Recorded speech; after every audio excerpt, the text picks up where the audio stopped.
Assalamualaikum warahmatullahi wabarakatuh. Yang terhormat Ibu Ernani SPD MPD selaku dosen pembimbing mata kuliah teori dan apresiasi puisi. Sebelumnya, perkenalkan, nama saya Fitriani. Saya mahasiswa Universitas Islam Ugan Komering Ilir, Prodi Pendidikan Bahasa Indonesia semester 5. Di sini saya ingin memaparkan penelitian yang berjudul analisis novel yang berjudul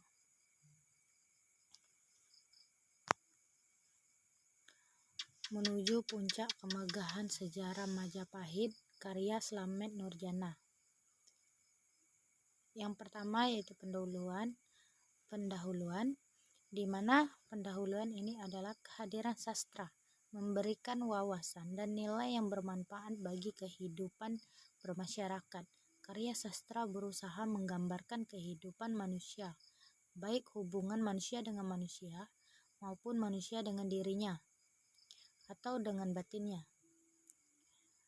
Di sini pendekatan yang saya pakai ialah pendekatan postkolonial terhadap kajian yang mengkaji bagaimana teks sastra yang berbagai cara mengungkapkan jejak postkolonial seperti konfrontasi antar ras, antar bangsa, dan antar budaya. Dalam kondisi hubungan kekuasaan tidak setara yang terbentuk secara signifikan sejak zaman imperialisme Eropa tahun 2008. Banyak naskah sastra membahas jejak kolonialisme dan kolonialisme termasuk di Indonesia. Seluruh masyarakat Indonesia menggugat masa penjajahan yang dilakukan oleh Barat terhadap Indonesia, di mana Majapahit merupakan ikon peradaban Hindu Jawa yang tertua di Jawa selama kurang lebih 233 tahun. Majapahit berdiri di tanah Jawa 184 tahun sebagai kerajaan yang merdeka dan 49 tahun sebagai negara bawahan. Buku berjudul Menuju Puncak Kemegahan Sejarah Kerajaan Majapahit yang ditulis oleh Profesor Dr. Slamet Nurjana ini diuraikan secara runtun sehingga sejarah Majapahit dapat dinikmati secara lengkap dan mendalam. Di sini Majapahit adalah sebuah kemaharajaan yang berpusat di Jawa Timur, Indonesia yang pernah berdiri sekitar tahun 1293 hingga 1527 Masehi.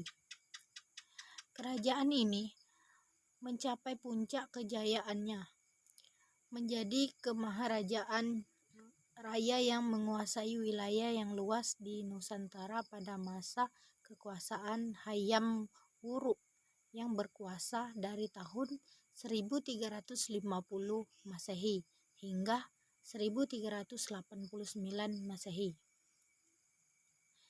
Dan juga kerajaan Majapahit pada dasarnya dianalisis dengan menggunakan teori postkolonialisme, di mana teori postkolonialisme ini adalah menegaskan tentang perjuangan yang muncul ketika satu budaya didominasi oleh budaya lainnya. Enzil dan Rohman mengatakan bahwa sastra yang teori postkolonial menginvestigasi pada yang akan terjadi ketika dua budaya bertemu dan bertentangan, ketika salah satu dari keduanya dianggap berkuasa dan satunya dianggap superior.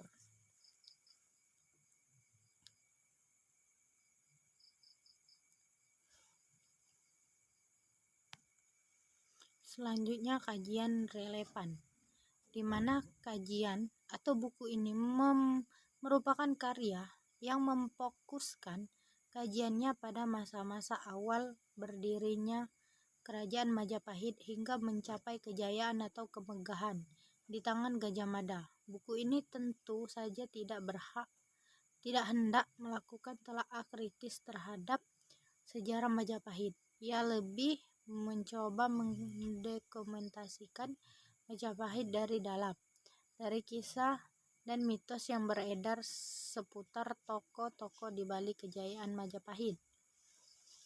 Yang selanjutnya yaitu sinopsis, di mana sinopsis novel yang berjudul Menuju Puncak Kemegahan Sejarah Majapahit ialah menceritakan tentang sebuah sumpah amukti pelapah, di mana sumpah ini telah mengantarkan Majapahit ke gerbang kejayaan untuk pertama kalinya dalam sejarah. Majapahit menjadi kerajaan yang paling disegani seantara Nusantara setelah sekian lama dihantui ancaman perang dan pemecahan.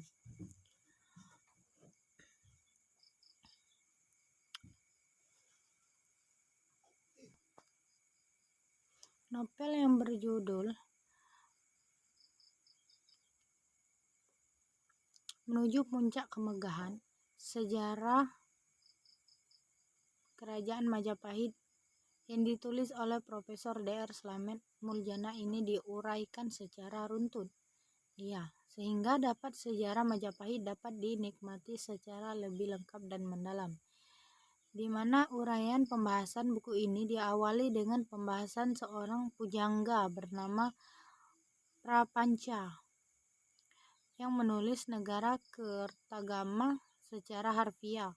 Negara Kertagama dapat diartikan sebagai sejarah pembentukan negara.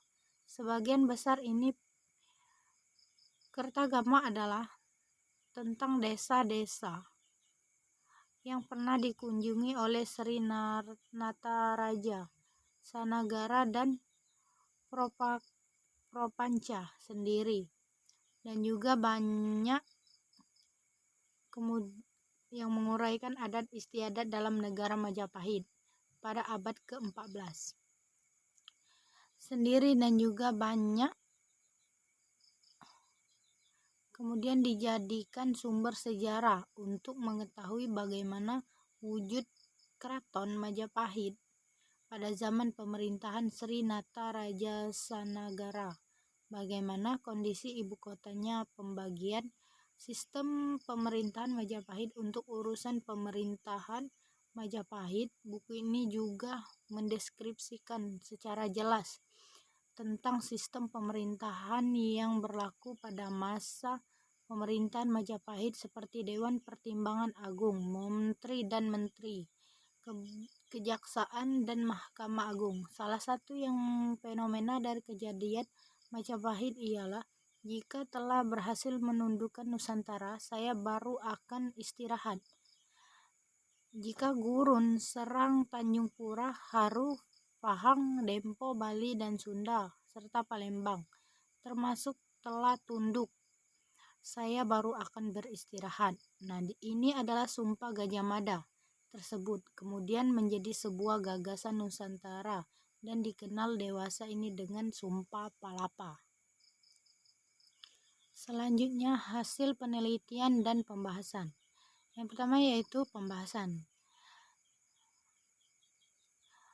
Dalam pembahasan penelitian ini, analisis novel yang berjudul Menuju Puncak Kemegahan Sejarah Majapahit ini menggunakan teori postkolonial atau postkolonialisme, di mana teori ini melandasi teori yang digunakan, yaitu teori postkolonial. Yang dimaksud dengan teori postkolonial adalah teori yang dipergunakan untuk menganalisis berbagai gejala kultural seperti sejarah politik, ekonomi, sastra, dan sebagainya yang terjadi di negara-negara bekas koloni berupa modern, di mana teori postkolonialisme merupakan bentuk penyadaran dan untuk mengidentifikasi adanya tanda-tanda kolonialisme dalam teks kritik maupun sastra, dan menilai sifat dan pentingnya efektual dari tanda-tanda tersebut. Selanjutnya, hasil penelitian. Di mana hasil penelitian ini yang pertama yaitu deskripsi. Sejarah mengenai Kemaharajaan Majapahit masih menjadi salah satu subjek penelitian yang menarik untuk membahas dan ditelusuri lebih lanjut lagi. Nah, sumber utama yang digunakan oleh para sejawat diantaranya adalah dalam bahasa Kawi dan Negara Kertagama dalam bahasa Jawa kuno pada halaman 16 dikutip. Para raton menceritakan Ken Arok, namun juga memuat beberapa bagian cerita pendek mengenai terbentuknya Majapahit. Sementara itu, Negara Kartagama merupakan puisi Jawa kuno yang ditulis pada masa keemasan pada tahun 2008, diakui sebagai bagian dalam warisan ingatan dunia memori.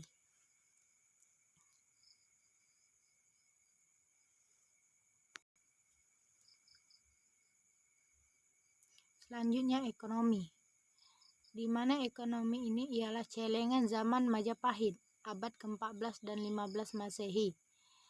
Traulah, Jawa Timur. Ialah Majapahit merupakan negara agraris dan sekaligus negara perdagangan. Di halaman 21. Pajak dan denda dibayar dalam uang tunai. Ekonomi Jawa telah sebagian mengenal mata uang sejak abad ke-8 pada masa kerajaan Medang yang menggunakan butiran dan keping uang emas dan perak sekitar tahun 1300-an. Pada masa pemerintahan Raja pertama Majapahit, sebuah perubahan moneter penting terjadi. Keping uang dalam negeri diganti dengan uang keping, yaitu keping uang tembaga impor dari Cina pada November 2008 sekitar 10.388 keping koin Cina kuno seberat sekitar 40 kg digali dari halaman belakang seorang penduduk di Sidoarjo, Badan Pelestarian Peninggalan Purbakala, PB3 Jawa Timur. Logam atau koin asing ini tidak disebut dalam catatan sejarah, akan tetapi kebanyakan ahli menduga bahwa dengan semakin kompleksnya ekonomi Jawa maka diperlukan uang pemecah kecil atau uang receh dalam sistem mata uang Majapahit agar dapat digunakan dalam aktivitas ekonomi sehari-hari di pasar Majapahit.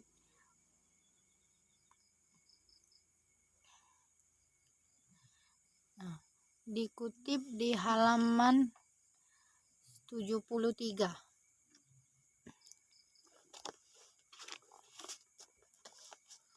Di halaman 73 bahwasanya yang ditulis sekitar 1350 menyebutkan kekayaan dan kemakmuran Jawa pada masa itu ialah ladang di Jawa kaya dan tanahnya rata dan berair baik, maka dari itu gandum dan beras berlimpah 2 kali lipat di negara lain. Orang-orang tidak mencuri dan apa yang dijatuhkan di jalan tidak diambil. Pepatah umum Jawa yang makmur berarti negara ini adalah negara yang sangat makmur. Nah, serta pria dan wanita mulai menutup kepala mereka dan menggunakan pakaian panjang. Dikutip pada halaman 74, pada halaman 74.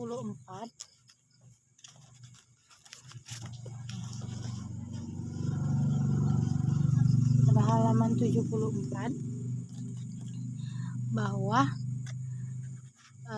di sini menerangkan Jawa yang makmur serta pria dan wanita yang mulai menyesuaikan pada kondisi saat ini.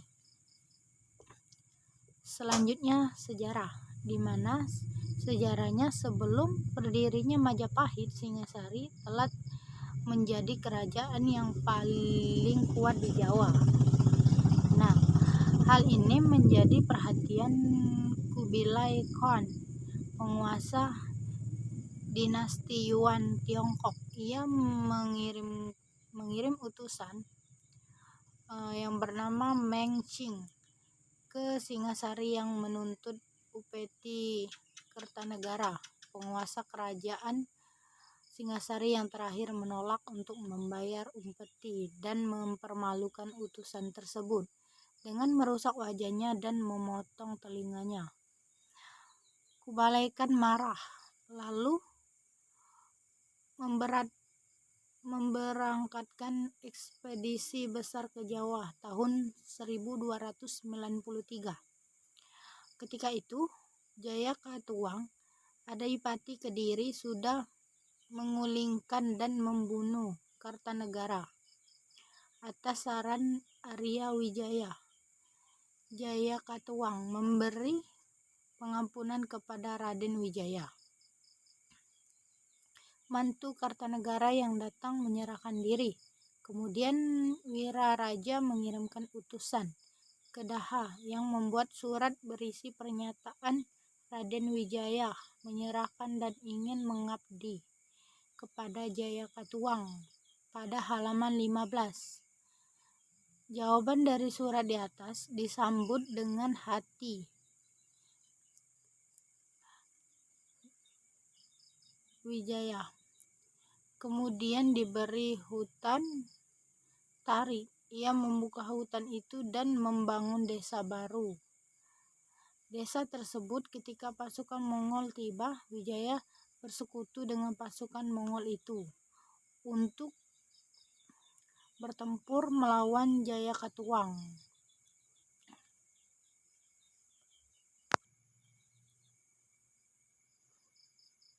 Sejarah Kerajaan Majapahit mencapai pada puncaknya pada era Kerajaan Hayam Wu. Runtuhnya mulai terlihat sepeninggal Mahapati Gajah Mada. Sejarah Indonesia mencatat di wilayah pernah berdiri negara yang sangat kuat, yang akhirnya musnah, yakni Kerajaan Majapahit. Kemaharajaan Majapahit menjadi Imperium Adiyah pada abad ke-13 Masehi. Sejarah Indonesia modern 1991 menyebutkan Majapahit merupakan kerajaan Hindu-Buddha terakhir yang menguasai Nusantara dan dianggap sebagai salah satu negara terbesar dalam sejarah Indonesia. Dikutip dari halaman 19. Nah, kerajaan Hindu-Buddha terakhir yang menguasai negara Nusantara. Raden Wijaya adalah pendiri kerajaan Majapahit yang bertahta pada 1293 sampai 1309 dengan gelar Kertarajasa Jaiwandana. Awalnya Majapahit berpusat di Mojokerto, Jawa Timur. Pada era Jayanagara pada tahun 1309 sampai 1328, ibu kota dipindahkan ke Tauan. Sejak Grinrawardana 1456 sampai 1466 berkuasa pada pusat, Majapahit digeser lagi. Nah, kali ini Kediri. Kejayaan Majapahit mencapai masa jaya pada era Raja Hayam Wuruk atau Raja Sanagara pada tahun 1350 sampai 1389. Nah, Gajah Mada bersumpah akan menyatukan wilayah-wilayah Nusantara di bawah naungan Majapahit. Kelak ikrar ini terwujud dikutip dan dari buku Menuju Puncak Kemegahan Sejarah Kerajaan Majapahit tahun 2005 karya Slamet Murjana. Sumpah Al-Mukti Pelapah telah mengantarkan Majapahit ke gerbang kejayaan untuk pertama kalinya dalam sejarah.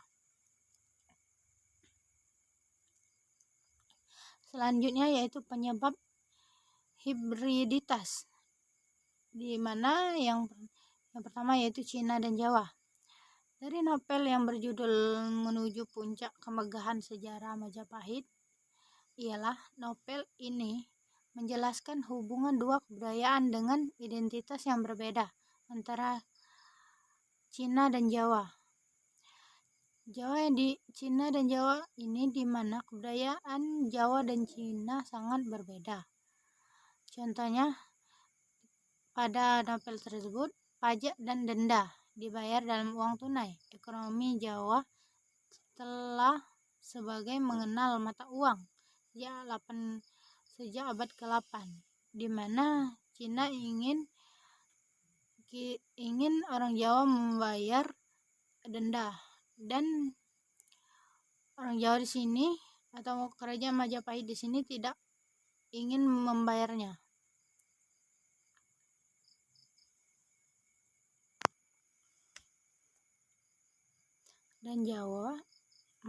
Dan Cina menyebutkan tentang kekayaan dan kemakmuran Jawa pada masa itu. Yang selanjutnya yaitu mimikri, di mana penelitian analisis novel yang berjudul Menuju Puncak Kemegahan Sejarah Majapahit ini ialah merupakan bentuk peniruan atau penyesuaian terhadap etika dan kategori ideal berupa seolah-olah sebagai sesuatu yang universal. Nah, misalnya ladang-ladang di Jawa kaya dan tanahnya rata dan berair baik, maka dari itu gandum dan beras berlimpah 2 kali lipat di negara lain. Orang-orang tidak mencuri dan apa yang jatuh tidak diambil. Nah, pepatah umum mengatakan bahwa Jawa yang makmur berarti negara ini adalah negara yang sangat makmur. Dan juga pria dan wanita menutup kepala mereka dan mengenakan pakaian panjang. Dikutip dari halaman 74, di sini menerangkan bahwa Jawa yang makmur, pria dan wanita mengenakan baju yang sopan, di mana ini menjelaskan bahwa orang-orang mulai memakai pakaian yang sepantasnya dipakai di sini. Bentuk orang-orang meniru atau menyesuaikan keadaan terhadap etika. Yang selanjutnya itu penutup. Sini adalah kesimpulan. Jadi, yang dapat saya simpulkan dari penelitian analisis novel yang berjudul Puncak Kemegahan Sejarah Majapahit, penelitian ini dapat menyimpulkan bahwa novel tersebut menceritakan tentang Sumpah Al-Mukti Pelapah telah mengantarkan Majapahit ke gerbang kejayaan untuk pertama kalinya dalam sejarah. Majapahit menjadi kerajaan yang paling disegani seantara Nusantara setelah sekian lama dihantui ancaman perang dan pemecahan. Serta novel ini memiliki sejarah deskripsi ekonomi yang sangat tinggi. Penelitian ini memakai teori postkolonial, di mana teori ini terdapat kajian postkolonialisme memiliki beberapa konsep penting, yakni diaspora, ambiguitas, mimikri, hibriditas, mestizaje, dan krealisasi. Penelitian analisis novel yang berjudul Menuju Puncak Kemegahan Sejarah Majapahit terdapat 2 kajian teori postkolonialisme, di mana di sini ialah hibriditas dan mimikri, di mana ada dua nilai yang terdapat pada novel Menuju Puncak Kemegahan Sejarah Majapahit. Mungkin itu saja pemaparan hasil penelitian analisis Menuju Puncak Kemegahan Sejarah Kerajaan Majapahit. Bila ada kata yang salah, saya mohon maaf. Akhir kata, wassalamualaikum warahmatullahi wabarakatuh.